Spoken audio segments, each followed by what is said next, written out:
Today, I'm going to show you how to get free plants, whether it is from a friend or from your own garden. It's a really easy way to start plants. They're small, but they'll get there. So what we need is a seed tray, some perlite,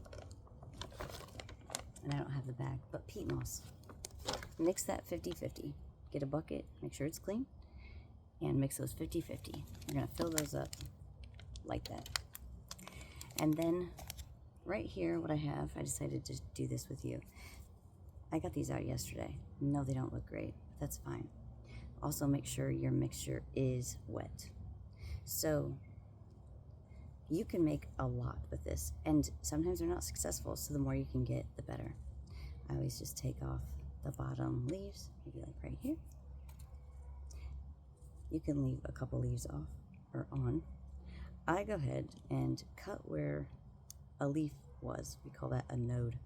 Cut it diagonal. Also make sure your tools are clean, sanitized. If you had anything diseased, you don't want to add that.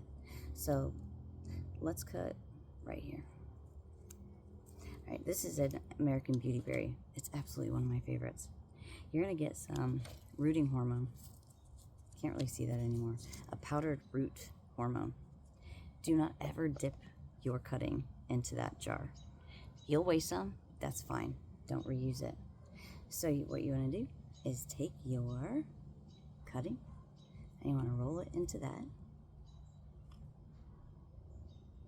Get it nice and covered. Take that and put it in one of the cells. Doesn't look great. You can take the leaves off, doesn't matter.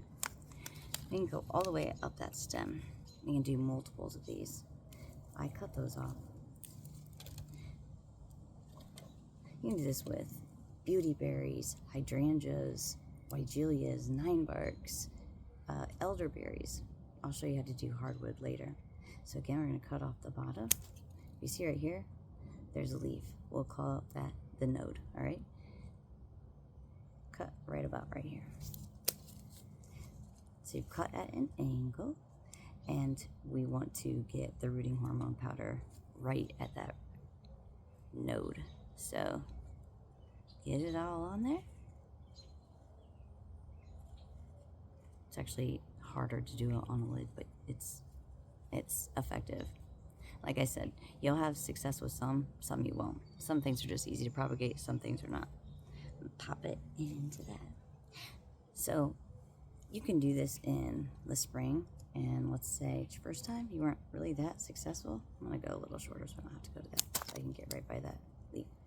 If you're not successful, you have summer, you have fall, don't give up. Gardening is not as hard as you think it is. It doesn't have to be. So we've got our angle cutting. We know where our node is. Cover that up. And once you're done getting all your cuttings, I like to use a tote, a clear tote. And you want to seal that with a lid. That keeps the humidity in. And you want to put it in kind of a lighter area, you know, some sunshine, but not like direct sun. And that should start out your roots. Like I said, you'll win some, you'll lose some. But it's a really fun project. And you can go to anywhere you want. And you're like, oh my gosh, that's such a beautiful bush. I would love to have one. Have you been to the nursery lately? Do you know how much things cost? This is a really awesome way to do it. Like I said, it takes some time, but you'll be rewarded with this. This one's got 2 leaves. I'm gonna cut right here. And I'm gonna go right here. Cut those off. Dip it in, and so on. Happy propagating, and let me know in the comments how you propagate, or if you propagate and this works for you, let us know. Thanks for stopping by.